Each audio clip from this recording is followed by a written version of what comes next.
नमस्कार दोस्तों, मैं पंकज वर्मा आप सभी का स्वागत करता हूं। आज हम बात करेंगे एक नए टॉपिक इन्वायरमेंट एंड इकोलॉजी यानी पर्यावरण और पारिस्थितिकी। आप लोगों ने काफ़ी बचपन से ही नाम सुनते आ रहे होंगे पर्यावरण का। पर्यावरण के बारे में काफ़ी परिचित भी होंगे कि पर्यावरण कहते किसे हैं, इसका तात्पर्य क्या होता है, इकोलॉजी यानी पारिस्थितिकी का मतलब क्या होता है। सब चीज़ें आप जानते होंगे। अगर नहीं जानते हैं तो थोड़ा वेट कीजिए, बहुत आसानी से बहुत जल्द जान जाइएगा। हम आगे एक थोड़ा सा ये टिप्पणी करना चाहेंगे आप लोगों से कि जो पर्यावरण और इकोलॉजी ये सब जो चीज़ें हैं, इसमें मूलतः होता क्या है कि हम लोग उतना इंटरेस्ट लेकर इसके प्रति सक्रिय नहीं रहते हैं। जैसे सक्रिय रहने का मतलब मेरा कहने का तात्पर्य ये है कि हमारे लिए आज एक बहुत बड़ी समस्या है पर्यावरण का प्रदूषित होना, उसका क्षरण होना। ये हमारे लिए एक बहुत बड़ी समस्या है। लेकिन दुख की बात सबसे ज़्यादा ये है कि इस समस्या को हम सबसे बड़ी समस्या नहीं मान रहे हैं। हमारी समस्याएं और कुछ दूसरा है। हमारी समस्याएं हैं पाकिस्तान, हमारी समस्याएं हैं चाइना, हमारी समस्याएं हैं मतलब और भी चीज़ें, आर्थिक विकास। तो कहने का मतलब ये है कि एक तात्कालिक समस्या तो है ही, इससे इग्नोर नहीं किया जा सकता है। लेकिन इससे भी सबसे बड़ा जो चैलेंज है, जो हमारे अस्तित्व को ही समाप्त कर सकता है, वो है इन्वायरमेंट। अगर इसको हम अगर सुरक्षा प्रदान हम नहीं करेंगे तो आने वाला समय जो है हमारे पीढ़ियों के लिए जीवन की जो अनुकूलता है वो नष्ट हो जाएगी। और जब जीवन की अनुकूलता नष्ट होगी तो यहाँ रहना मुश्किल है। अब इसमें अगर हम बात करें तो सबसे ज़्यादा जो पर्यावरण को प्रदूषित करने वाले जो कारक हैं, उसमें हम सबसे पहला नाम तो मानवीय हस्तक्षेप ही रखेंगे कि मानव का हस्तक्षेप इस प्रकार से बढ़ते जा रहा है कि हमारा ये हरा भरा जो पर्यावरण है वो इस रूप में बदलते जा रहा है कि नहीं। ग्लोबल वार्मिंग की समस्या हो रही है और भी तरह तरह की समस्याएं क्रिएट हो रही है। जैसे आज हम बात करें अगर अभी कोरोना वायरस के बारे में ही, तो कोरोना वायरस जो है ये क्या है, एक प्राकृतिक चीज़, प्राकृतिक वायरस है। अगर ये प्राकृतिक वायरस है तो अगर हमारा शरीर भी अगर प्राकृतिक होगा, प्राकृतिक कहने का मतलब कि हम भी अपने शरीर को पर्यावरण के अनुकूल ही, उसी टेम्परेचर के अनुकूल ही बना कर रखेंगे तो वैसे वायरस का इम्पैक्ट हमारे शरीर पे काफ़ी कम पड़ेगा। जैसे मान लिया जाए कि कोई व्यक्ति एसी में नहीं रहता हो, है ना, वो जिस प्रकार का धूप है उस धूप को सहन करता है, कठोर हार्ड परिश्रम करता है, तो वैसे लोगों पर ऐसे वायरस का इफ़ेक्ट जो है कम पाया जा रहा है। तो हुआ क्या है कि हम अपना खान पान बदल रहे हैं, जो हमको खाने का नहीं है वो भी हम खा रहे हैं। जो टेम्परेचर हमको लिए अनुकूलित है, यानी कहने का मतलब है कि उस टेम्परेचर में ना रह करके हम घर में एसी चलाते हैं, उसका टेम्परेचर कर देते हैं 10 डिग्री सेल्सियस, है कि नहीं, और कंबल ओढ़ के सोते हैं। तो उस बहुत सारे नेगेटिव इम्पैक्ट उसका पड़ता है। वो हालांकि वो अलग मुद्दा है, लेकिन बात जब आई है तो उसका इम्पैक्ट है, हमारे पर्यावरण को प्रदूषित कर रहा है वो। एक तरफ तो जैसे अगर आप एसी चला रहे हैं तो एक तरफ तो पर्यावरण को प्रदूषित कर ही रहा है, दूसरी तरफ आपके शरीर के लिए भी काफ़ी नुकसानदायक है। अब हम आपको एक उदाहरण से बताने का प्रयास करेंगे कि पर्यावरण में किसी भी जीव का, हमारे पारिस्थितिकी तंत्र कहिए या पर्यावरण में किसी भी किसी भी जीव का इम्पोर्टेंस कितना है, उसे समझने के लिए हम आपको एक कहानी के माध्यम से, कहानी नहीं सॉरी, एक घटना के माध्यम से आपको हम बताने का प्रयास करते हैं। जैसे देखिए, आप लोग इस जीव का नाम जानते होंगे, ये जीव गिद्ध है। और गिद्ध के बारे में ये भी जानते होंगे आप कि ये मरा हुआ जानवर का इसका मुख्य भोजन है, यानी मरा हुआ जानवर ही इसका मुख्य भोजन है। यानी कहने का मतलब है कि ये जो मरे हुए भोजन जो हमारे पृथ्वी पर एक अपशिष्ट पदार्थ के रूप में अगर है तो उसका ही भक्षण करके यानी साफ कर देता है कि नहीं। इस प्रकार से समझिए, यानी कि इसका एक बहुत बड़ा रोल होता है, गिद्ध का बहुत बड़ा एक रोल होता है। अब हुआ क्या है कि आप लोग को भी पता होगा कि गिद्ध की बात करें तो पिछले 10 सालों से 15 सालों से ये, मतलब कहने का मतलब है कि संकटग्रस्त हो चुका है। इसकी संख्या काफ़ी दिन प्रतिदिन इतना कमती जा रही कि अब देखने को नहीं मिलता है। इसे जो है अब संरक्षित करना पड़ रहा है। तो ऐसा क्यों हो रहा है कि नहीं, इसी पे हम बात करेंगे कि ऐसा हो क्यों रहा है। तो इसे समझने के लिए आपको हम एक घटना बताते ये हैं। आप इसका नाम भी देख रहे होंगे, ये गाय है। हमने क्या किया, हमने का मतलब सिर्फ मैं नहीं, हमारा जो मानव समाज है उसकी बात हम कर रहे हैं। हमने क्या किया कि गाय से दूध उतारने के लिए ऑक्सीटोसिन का यूज़ काफ़ी बड़े पैमाने पे किया। ये सुई लगाने के बाद गाय से दूध भी ज़्यादा निकलती है, यानी ज़्यादा दूध देती है कि नहीं। और जब चाहें तब इससे जो है इसका यूज करके हम गाय से दूध ग्रहण कर सकते हैं। कहने का मतलब है कि जब चाहें तब का मतलब हुआ कि हम अगर सुबह में कम दूध इससे अर्जित किए हैं तो हो सकता है कि दोपहर में हम ज़्यादा कर लें या शाम को ज़्यादा कर लें। यानी कहने का मतलब कि इसके अकॉर्डिंग इसको लगा देने के बाद हम श्योर हो जाते हैं कि दूध इससे प्राप्त हो जाएगा। तो हमने बड़े पैमाने पे जो है ऑक्सीटोसिन सुई का इस्तेमाल करके, है ना, गाय से दूध अर्जित करने का प्रयास किया और उसमें काफ़ी हद तक हम सफल हुए। हुआ क्या इसका नेगेटिव इम्पैक्ट कि ये जो सुई पड़ने के बाद गाय के शरीर में समस्या उत्पन्न हुई, है कि नहीं।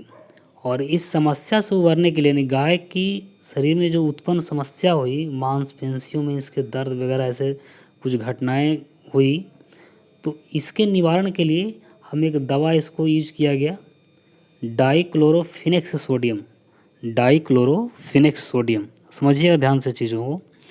अब इसका जब यूज किया गया, गाय को दिया गया ये दवा, गाय तो कुछ समय के लिए कहिए उसको राहत मिला या ठीक हुआ, लेकिन इसका सबसे बड़ा नेगेटिव इम्पैक्ट क्या हुआ कि जब गाय मर गई, तो गाय मरने के बाद इसको, आपको पता है कि गिद्ध जो है मरे हुए जानवर को खाता है। अब जब ऐसे जानवर को खाया हो, जिस गाय को या जिस जानवर को डाइक्लोरोफिनेक्स सोडियम का इंजेक्शन पड़ा था, है कि नहीं, वैसे जीव को मांस खाने के बाद ये जो गिद्ध है ना, उस मांस को पचा नहीं पाते थे। यानी उनका लीवर जो है, गिद्ध का जो लीवर है वो डैमेज करना शुरू हो गया, और डैमेज शुरू हुआ तो एक गिद्ध मरना शुरू हो गया, है कि नहीं। यानी गिद्धों की संख्या में अचानक से गिरावट आना शुरू हुआ, है ना। अब देखिए इसका इम्पैक्ट क्या हुआ, जब गिद्ध एक तरह से हम कह सकते हैं कि संकटग्रस्त स्थिति में आ गए, है ना, काफ़ी कम देखने को मिलते हैं अभी भी।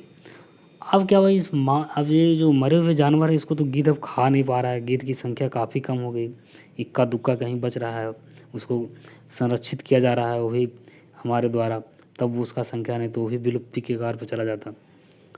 तो कहने का मतलब है कि अब इसका मांस कौन खाएगा। अब गाय जब मरेगी या जानवर मरेगा तो उसका मांस कौन खाएगा। अब इसके जगह पर गिद्ध का स्थान ले लिया ये बाबू साहब जो हैं कुत्ता, है कि नहीं। इससे तो काफ़ी परिचित होंगे। अब ये जो कुत्ता जब उसका स्थान लिया, नहीं कि अभी मांस खाना शुरू किया, है कि नहीं, जो कुत्ता हमारे गलियों में घूम रहा था वो आज अगर मांस खाना शुरू कर दे इस प्रकार से मरे हुए जानवर का, तो होता क्या है कि मांस खाने के बाद उसके अंदर जो एक आक्रामकता है वो बढ़ जाता है। उस स्थिति में क्या कर सकता है वो, हालांकि कुत्ता को लीवर डैमेज नहीं हुआ है, कुत्ता का लीवर बहुत मजबूत होता है, ये हड्डी को ही पचा लेता है ना। अब इसके अंदर इम्पैक्ट क्या हुआ कि ये जो है, अगर हम एक डेटा देखें, जैसे तो 2007 से लेकर के 2015 तक की बात करें तो रैबीज से रोगी लोगों की संख्या काफ़ी बढ़ी है। यानी कुत्ता काटने वालों की संख्या जो है, कुत्ता काटने से ग्रसित लोगों की संख्या काफ़ी बढ़ी है। तो उसका एक इम्पैक्ट ये भी देखा गया है कि ये जब ये मांस खाए तो उसका निगेटिव इम्पैक्ट क्या डाले, लोगों पर हमला किए, बहुत सारे लोगों को जो है कुत्ता ने क्षति पहुंचाया, है ना। अब जब कुत्ता काटा तो एक तरफ से किस पर आ गया, फिर घुमा फिरा करके जो समस्या क्रिएट हुआ था वो घूम फिर के कहाँ आ गया, मानव पे ही। कुत्ता काटना शुरू कर दिया मानव को, एक समस्या ये हुई। दूसरा क्या हुआ कि जब ये इसको उचित पोषण मिलेगा, कुत्ता को जब उचित पोषण मिलेगा तो क्या होगा कि अपना प्रोडक्शन काफ़ी तेज़ी से करेगा। किसी भी वैसे क्षेत्र की बात करें जहाँ लोगों को पर्याप्त पोषण मिल रहा है ना, तो उस स्थिति में उसका जो प्रोडक्टिविटी होता है वो बढ़ जाता है। अब इसके अंदर तो इस ज्ञान नहीं ना है कि परिवार नियोजन फॉलो करना है ना। तो ये चीज़ें जो है जब इसका प्रजनन दर बढ़ गया तो ये पहला तो मानव के लिए हानि पहुंचाना शुरू की। दूसरा ये क्या हुआ कि फिर जब इसका संख्या बढ़ा तो ये ग्रामीण क्षेत्रों से, अब देखिए कहीं पे इसे भारत में ऐसा नहीं कि सभी जगह जंगल ही आसपास में है या सभी जगह मैदान ही है एकदम है, ऐसा भी नहीं है। तो कुछ जो बसावट ग्रामीण इलाका जो जंगलों के आसपास हैं, जो जंगलों के आसपास हैं, तो वो जो जंगल के आसपास जो मानव बस्तियां हैं, हिमालय जंगल है, फॉरेस्ट है, इसके आसपास जो मानव बस्तियां हैं, है कि नहीं, और इन बस्तियों में जो है कुत्तों की संख्या क्या हो गई, बढ़ गई। तो पहला तो इम्पैक्ट हम झेल चुके हैं कि कुत्ता द्वारा काटे गए लोगों को संख्या में वृद्धि हुई, यानी कि पहला जो निगेटिव इम्पैक्ट पड़ा मानव वो अलग हुआ। दूसरा ही कुत्ता जो है ना, ये ग्रामीण बस्तियों से, मानव बसावट वाले स्थानों से इस ओर, किस ओर, फॉरेस्ट की ओर आना शुरू किए। यानी कि ये जो है टहलते वहलते इधर आना शुरू किए फॉरेस्ट की तरफ। आपको पता है कि फॉरेस्ट यानी जंगल में जो है शेर, बाघ और भी कई जो है खतरनाक जीव रहते हैं। भले वो खतरनाक हैं लेकिन हमारे पारिस्थितिक तंत्र के लिए बढ़िया है कि नहीं, उनका होना भी बहुत ज़रूरी है। लेकिन वो अपने एक निवास स्थल में जो है ना, अपने एक वायोम में कह सकते हैं कि हैं, वो क्या हुआ कि इस कुत्ता के चक्कर में ये अपने निवास स्थल से निकल करके इस ओर दौड़े।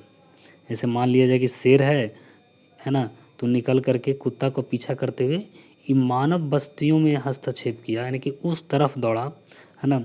अब जब ये मानव बस्तियों में इस प्रकार से एंट्री किया, है ना, शेर, बाघ वगैरह, तो ऐसा नहीं कि सिर्फ वो कुत्ता को ही खाएगा, ये जो है कई आदमी को भी इसका, कई आदमी अपना जान गंवाए, है कि नहीं। इस प्रकार की घटनाएं भी काफ़ी हुई है। जैसे हम बात करें कुछ यूपी के जो इलाका है, जंगल क्षेत्र से लगता है, उत्तराखंड के, हिमाचल प्रदेश के, तो उन क्षेत्रों में जो है जहाँ जंगली प्रभाव ज़्यादा है ना, तो उस स्थिति में जो है इसका जो एक हमला है, अटैक है जंगली जानवरों का, वो भी बढ़ा मानव पर।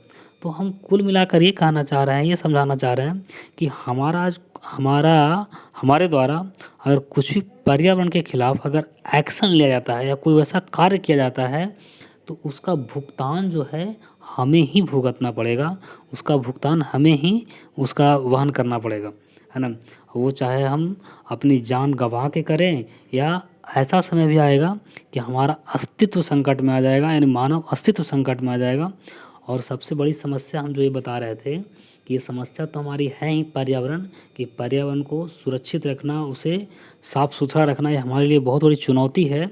लेकिन दूसरी ओर सबसे बड़ी चैलेंज ये है कि इस पर कोई बात नहीं करता है। बात नहीं करने का मतलब ये हमारे लिए मुद्दा नहीं है। जैसे चुनाव होता है तो चुनाव में तरह तरह के मुद्दे होते हैं, लेकिन कोई नेता ये डिमांड नहीं करता है, कोई पब्लिक के द्वारा भी डिमांड नहीं किया जाता है या नेता द्वारा भी वैसा घोषणा पत्र प्रस्तुत नहीं किया जाता है कि हम आएंगे, जीतेंगे तो जो है पर्यावरण के क्षेत्र में क्या करेंगे, है ना, हम कितना तालाब खुदवाएंगे, कितना वन लगवाएंगे, ये सब मुद्दा नहीं होता है ना।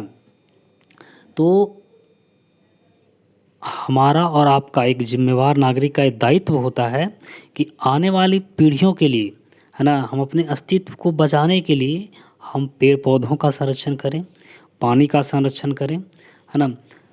अब हम कुछ फैक्ट पे बात करते हैं। आप, मुझे उम्मीद है कि आप ये चीज़ों को एक विजुअलाइज आपको हुआ होगा कि पर्यावरण में किसी भी जीव का कितना इम्पोर्टेंस है। इसी प्रकार से सभी जीवों के लिए हम कह सकते हैं, सभी जीव हमारे लिए महत्वपूर्ण है। कोई भी जीव जंतु या पेड़ पौधा जो है हमारे लिए खतरनाक तब है जब हम उसको छेड़ रहे हैं तब, नहीं तो सभी अपने स्थान पर रह करके बढ़िया ही है।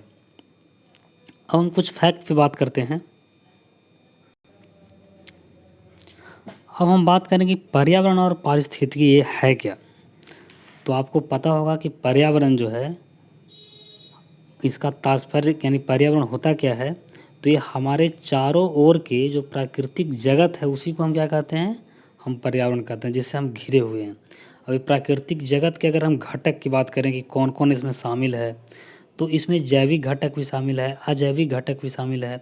अगर हम जैविक घटक की बात करें तो जैविक घटक में कौन कौन हो जाएगा, अजैविक घटक में कौन कौन हो जाएगा। जैसे जैविक घटक में हो जाएगा हमारा जो उत्पादक है यानी पेड़ पौधा है ना, उपभोक्ता यानी जंतु है, वो क्या है, ये सब जैविक घटक के उदाहरण है। अपघटक है जीवाणु, कवक वगैरह जो है ना, ये सब हम बात करेंगे आगे डिटेल से। लेकिन अभी एक सिर्फ ये जान लीजिए कि ये जो प्राकृतिक जगत यानी हम जो चारों तरफ से जो प्राकृतिक जगत से घिरे हुए हैं है ना, वही हमारा क्या है, पर्यावरण है। और उसमें अगर हम मूलतः बात करें तो क्या क्या है, उत्पादक है, उपभोक्ता है, अपघटक है, और क्या है, अजैविक घटक की बात करें उसमें तो क्या है, उसके लिए अनुकूल तापमान चाहिए, आर्द्रता चाहिए, जल चाहिए है ना। तो ये सब जो है एक तरह से हम कह सकते हैं कि वो अजैविक घटक है, और उन घटकों के मिलने से ही जो है पर्यावरण का निर्माण हुआ है। तो ये चीज़ें आप बिल्कुल बेहतर तरीके से समझ रहे होंगे कि पर्यावरण होता क्या है। पर्यावरण में हम सभी चीज़ों शामिल है जो हम आसपास देख रहे हैं है ना, वो सब हमारे पर्यावरण का हिस्सा ही है, पेड़ पौधा से लेकर के जीव जंतु सभी। अब हम बात करें अगर पारिस्थितिकी यानी इकोलॉजी क्या है, तो इसका अर्थ समझिए। पारिस्थितिकी के अंतर्गत जो है जीवों और उसके पर्यावरण के बीच संबंधों और अंतःक्रिया का अध्ययन किया जाता है। देखिए ध्यान दीजिएगा, इसमें टेक्निकल वर्ड क्या है, जीवों और उनके पर्यावरण के बीच संबंधों और अंतःक्रिया किया जाता है कि उनके जो है जीव और उनके पर्यावरण के बीच संबंधों और अंतःक्रिया का अध्ययन किया जाता है।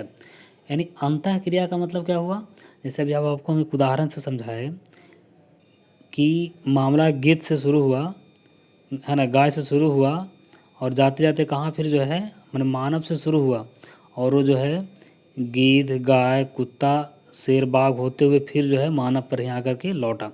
तो ये क्या हुआ, एक अंतःक्रिया हो रहा है कि नहीं। हम एक चक्र में जो है जो भी प्रक्रियाएं हो रही, घटना घटित हो रही है हमारे पर्यावरण में, है कि नहीं। तो एक जीव का, अगर एक जीव कोई काम कर रहा है उसका इम्पैक्ट अगर दूसरा पे पड़ रहा है तो उसी को हम अंतःक्रिया कहेंगे, सिंपल बात है कि नहीं। तो इसका जो अध्ययन करते हैं हम वही कहलाता है पारिस्थितिकी यानी इकोलॉजी। अब हम बात करेंगे कि ये जो हमारा पर्यावरण है यानी पर्यावरण की जो दशाएं निर्मित हो रही है ना, उसके लिए कौन कौन से फैक्टर हैं है ना, उस पर बात करेंगे। जो मूल फैक्टर आपके लिए काफ़ी उपयोगी है परीक्षा की दृष्टि से है ना, तो उस पर आगे बात कर ले हम। अगर पर्यावरण दशाओं के लिए जो उत्तरदायित्व हम कहें, सबसे ज़्यादा जो जिम्मेवार तत्व हैं वो कौन है, तो वो कौन है। अगर हम बात करें तो भौगोलिक कारक पहला क्या है, पर्यावरण दशाओं के निर्धारण में भौगोलिक कारक जो है महत्वपूर्ण है, इनको देखते हैं। अब भौगोलिक कारक को हम दो भागों में डिवाइड करके देख सकते हैं, कौन कौन से। एक भौतिक दशाओं के आधार पर, भौतिक दशा का मतलब स्थलाकृतियों का स्वरूप कैसा है।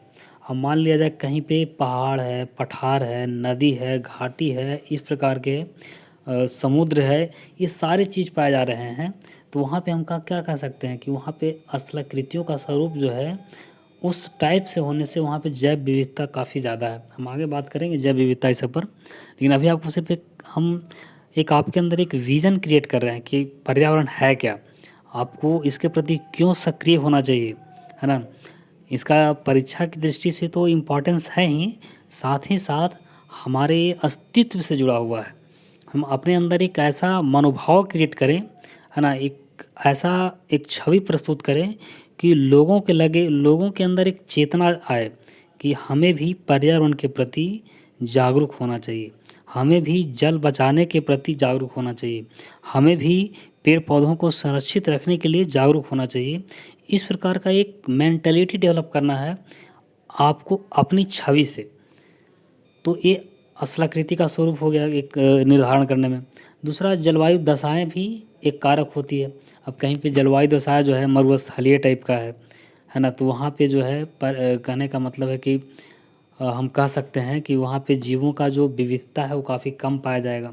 पर्यावरण में जो विविधताएं हैं वो कम पाई जाएंगी। अफवाह तंत्र यानी नदी तंत्र है, तो ये भी एक डिपेंड करता है कि जिस क्षेत्र में नदी का प्रवाह जो है, अफवाह तंत्र का प्रभाव ज़्यादा है, उस क्षेत्र में जो है जैव विविधता भी ज़्यादा पाई जाएगी। पेड़ जंगल जब ज़्यादा पाए जाएंगे तो उसमें रहने वाले जीव जंतु भी ज़्यादा पाए जाएंगे, तो ये भी एक निर्धारक है। वहीं दूसरी ओर हम अगर बात करें और कौन कौन से कारक है, तो इसमें दूसरा है संसाधन इत्यादि की उपलब्धता के आधार पर भी अगर हम बात करें तो संसाधनों की उत्पत्ति तथा जो उपस्थिति तथा उसकी पहुंच। जैसे हम बात करें कि मान लिया आपके क्षेत्र में पेट्रोलियम है, लेकिन आपके पास वैसा तकनीक नहीं है ना, कि आप उस पेट्रोलियम को निकाल सकें, उसका यूज कर सकें। तो यहाँ पे है संसाधनों की उपस्थिति तथा उसका पहुंच अगर है, तो इस आधार पे भी जो है उस क्षेत्र का पर्यावरण की दशाओं का निर्धारण किया जाएगा। दूसरा, अगर उस क्षेत्र के अगर वन सीमा यानी वन क्षेत्रों की सीमा क्या है, कितना % हिस्सा में वन पाया जाता है, तो ये भी एक निर्धारण में भूमिका निभाता है। तो ये ओवरऑल कहें तो ये जो है भौगोलिक कारक हो गया पर्यावरण दशाओं को निर्धारण करने में। उसी प्रकार से पर्यावरण दशाओं को निर्धारण करने में अर्थव्यवस्था का क्या रोल है, इस पे बात करते हैं। देखिए, इन सब चीज़ों से आपको भले ही एक तरह से कह सकते हैं कि जो फैक्चुअल क्वेश्चन है ना, वन लाइनर क्वेश्चन है, आपको उतना नहीं मिलेगा अभी यहाँ पे, लेकिन अगर ऑप्शन अकॉर्डिंग कुछ क्वेश्चन होते हैं तो वहाँ पे आपका दिमाग काफ़ी शार्प तरीके से काम करेगा और उस स्थिति में आप उस क्वेश्चन को डील कर पाइएगा। दूसरा, आपके अंदर एक समझ क्रिएट हो रहा है अर्थ पर्यावरण के प्रति, एक समझ क्रिएट हो रहा है जो आपको आगे काफ़ी फ़ायदेमंद होगा। कुछ आप फैक्ट पढ़िएगा तो फैक्ट को समझने में आपको, है ना, एक अहम भूमिका अदा करेगा। अब हम अर्थव्यवस्था में पर्यावरण की दशाओं की बात करें कि उसके निर्धारण में अर्थव्यवस्था का क्या रोल है। अब देखिए, अर्थव्यवस्था में क्या होता है, आर्थिक क्रियाएं। इसमें अर्थव्यवस्था का इसमें जो मूल काम क्या होता है, आर्थिक क्रियाएं होती है। अब आर्थिक क्रियाएं होती है तो आर्थिक क्रियाओं के दौरान क्या होता है, आगे उत्पादन होता है, फिर उसका वितरण होता है, उपभोग होता है ना। जैसे उत्पादन करने का मतलब मान लिया जाए कि कोई फैक्ट्री में कोई सामान बनाती है, उत्पादन हो गया। वो जो है वितरण हुआ, नहीं कहने का मतलब कि जो छोटे दुकानदार है वहाँ तक पहुँचा, है ना, तो उसके बाद फिर वहाँ से कस्टमर ख़रीदा उपभोग करने के लिए। तो ये कहने का मतलब प्रक्रिया है एक आर्थिक क्रियाएं की, तो ये चीज़ें होती है। अब जब ये सारी प्रक्रियाएं चलती है तो इसमें क्या होता है, संसाधनों का उपयोग होता है। हमारे पास जो रिसोर्सेज हैं, जल हैं, बिजली है यानी कोयला है, ये सब का उपयोग होता है। तो जब संसाधनों का उपयोग बढ़ता है तो उस स्थिति में हम क्या क्या होता है, हमारे पास उत्पादन भी बढ़ जाता है। और जब उत्पादन बढ़ता है तो उसके परिणाम कुछ निर्मित होते हैं, है ना। परिणाम क्या निर्मित होता है, इसे समझना इम्पोर्टेंट है आपके लिए। यही इम्पैक्ट डालता है हमारे पर्यावरण पे। अब परिणाम क्या होता है, एक तरफ अगर हम देखें तो परिणाम में क्या हुआ, खनन में वृद्धि होता है। अब जैसे मान ली, ये आपको पता है कोई फैक्ट्री चलेगा तो उसके लिए बिजली चाहिए, बिजली के लिए कोयला चाहिए, तो कोयला या यूरेनियम चाहिए, तो उसको प्राप्त करने के लिए क्या करते हैं, खनन करते हैं। खनन करते हैं तो एक ये हो गया फैक्ट। दूसरा है कि कृषि भूमि का जो जोत का आकार है वो क्या होता है, हम बढ़ाने का प्रयास करते हैं, है कि नहीं। क्योंकि जब हमारा मांग बढ़ता है, उत्पादन बढ़ता है, तो उस स्थिति में हमारा प्रयास ये होता है कि जो कृषि भूमि जोत का आकार है उसको बढ़ाएंगे। तो बढ़ता कब है, जब हम वन अपरोपण करते हैं, यानी कि वनों की कटाई करते हैं। वनों की कटाई करके उसको जो है कृषि योग्य भूमि में परिवर्तित कर देते हैं। तो ये इसका एक इम्पैक्ट ये भी है अर्थव्यवस्था का। दूसरी तरफ इसका इम्पैक्ट क्या होता है, प्रदूषण बढ़ता है। जब हम फैक्ट्री चलाएंगे, है कि नहीं, उत्पादन बढ़ाएंगे, तो उस स्थिति में वायुमंडल में CO2 जैसे और भी अन्य गैसें जो है बढ़ेगी, जो हमारे पर्यावरण के लिए काफ़ी अच्छा नहीं है। इसके साथ और क्या होगा, संसाधनों का क्षय होगा। संसाधन जो है सीमित होते जाएंगे। अब जब संसाधनों का क्षय होगा तो जीवन दशाओं की जो जटिलता है वो क्या हो जाएगी, बढ़ जाएगी। देखिए, जीवन दशाओं की जटिलता बढ़ने का मतलब ये हुआ कि जो जीवन जीने का लागत है वो बढ़ जाता है।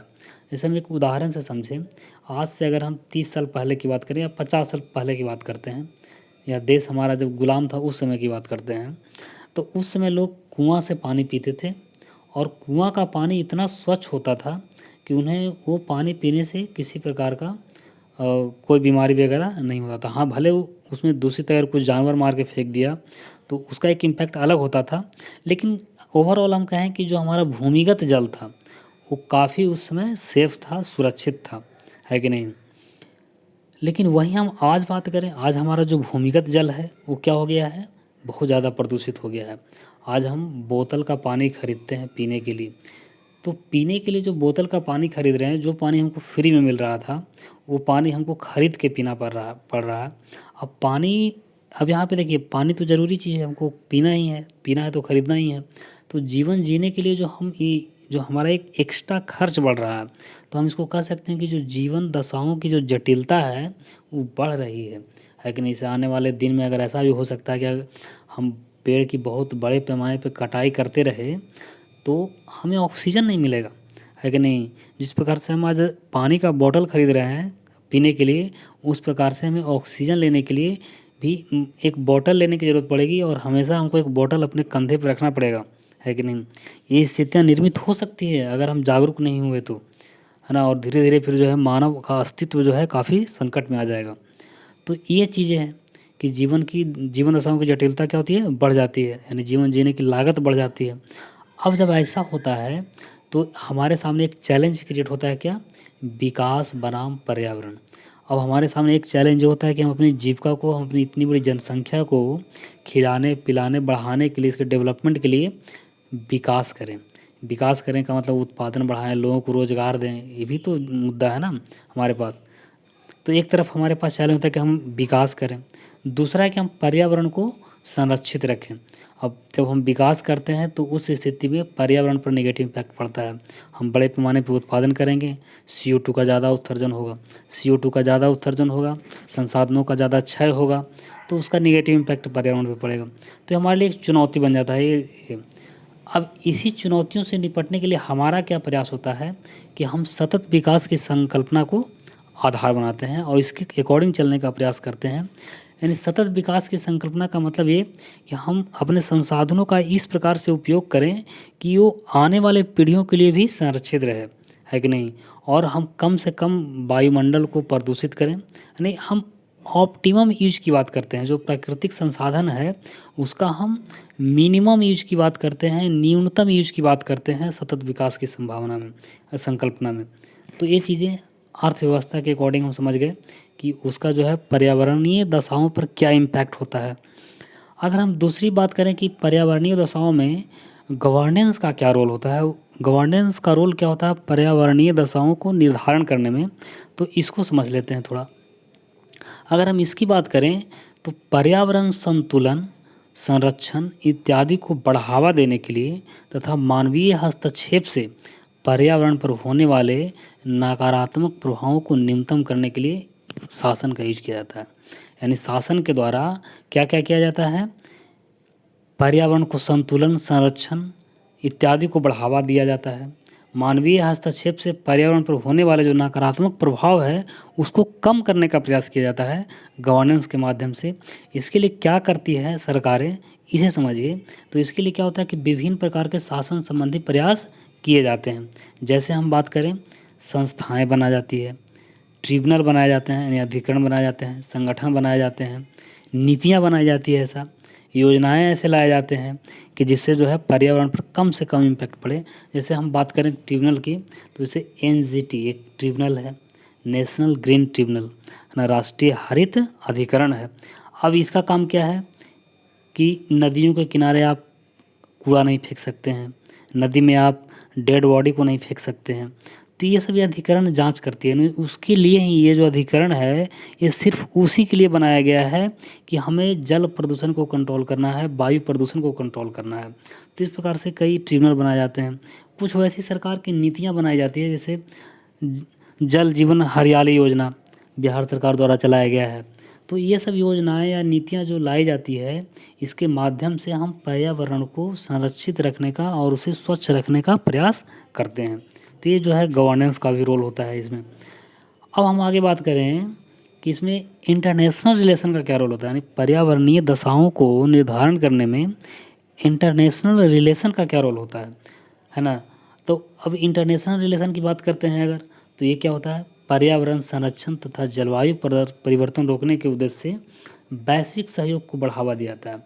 और इन्हीं उद्देश्यों की पूर्ति के लिए आप पढ़ चुके होंगे कि पृथ्वी सम्मेलन हुए हैं, पेरिस जलवायु समझौता हुआ है। तो इसमें कई देश शामिल होते हैं और एक सहमति बनाते हैं कि हमें पर्यावरण को संरक्षित रखने के लिए, जलवायु परिवर्तन को रोकने के लिए हम लोगों को क्या करना चाहिए।